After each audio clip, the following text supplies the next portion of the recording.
এ যেন এক অন্যরকম বিনোদন, এ যেন এক অন্যরকম রোমাঞ্চ। বিশ্ব ক্রিকেট দেখল আরও একবার আফগানিস্তানের ঝাল, তাদের গড়া এক মহাকাব্য আর সংগ্রামের গল্প। এটা কোনো অঘটন নয়, এটা কোয়ালিটি ক্রিকেটের প্রদর্শনী। ওয়ানডে বিশ্বকাপের কথা মনে আছে? আফগানিস্তান থেকে ম্যাচ বের করে নিয়েছিলেন ম্যাক্সওয়েল।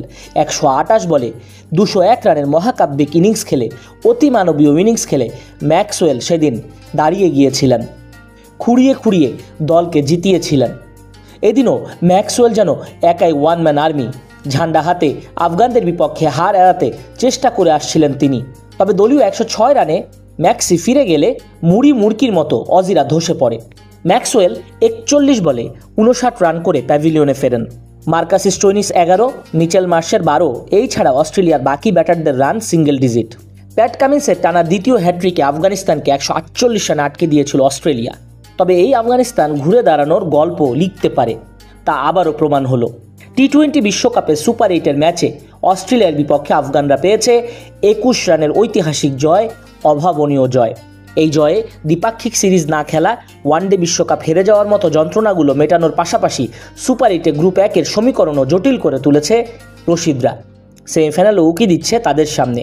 ওয়ানডে বিশ্বকাপের মতো এবারেও আফগানদের বিপক্ষে জ্বলে উঠেছিলেন গ্লেন ম্যাক্সওয়েল। 41 বলে 59 রানের ইনিংস টেনে নিয়ে যাচ্ছিলেন অস্ট্রেলিয়াকে। তবে নায়ক হতে পারেননি গুলবাদিন নাইব। 4 ওভারে 20 রান দিয়ে 4 উইকেট শিকার করেন, ম্যাচ সেরার পুরস্কার লুফেন। ম্যাক্সওয়েলকেও ফেরান নাইব।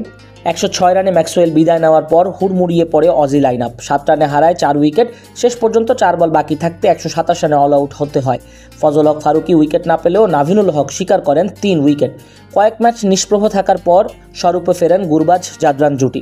ব্যাটিংয়ে 118 রানের উদ্বোধনী জুটি গড়েন দুজন, রহমানুল্লাহ গুরবাজ 49 বলে 60 রান ও ইব্রাহিম জাদরান 48 বলে 51 রান করেন। কামিন্সের হ্যাট্রিকের পরও জাম্পাও 2 উইকেট নেন।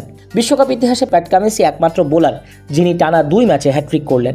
তার আগে আরও 6 হ্যাট্রিকের রেকর্ড থাকলেও কেউই দুবার এমন অর্জনের দেখা পাননি। নিজের প্রথম 2 ওভারে 17 রান দিয়ে উইকেট শূন্য ছিলেন কামিন্স।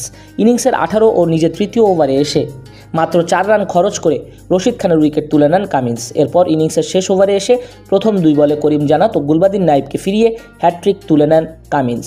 পরের 4 বলে দেন 7 রান। এতে 148 রানে থামে আফগানদের ইনিংস। অস্ট্রেলিয়াকে এখন জিততেই হবে সেমিফাইনাল যেতে হলে। তাছাড়া বাংলাদেশের বিপক্ষে আফগানিস্তানের খেলা আছে, সেই ম্যাচে আফগানিস্তান জিতে গেলে সেমিফাইনালে উঠে যাবে টিম আফগানিস্তান। অস্ট্রেলিয়া যদি ভারতের সঙ্গে হারে, বাংলাদেশ যদি আফগানিস্তানকে হারিয়ে দেয়, তাহলে অকল্পনীয়ভাবে সেমিফাইনালে বাংলাদেশ, অস্ট্রেলিয়া, আফগানিস্তান 3 দলের মধ্যে রান রেটের হিসাব হবে। যে এগিয়ে থাকবে সেই যাবে পরের রাউন্ডে।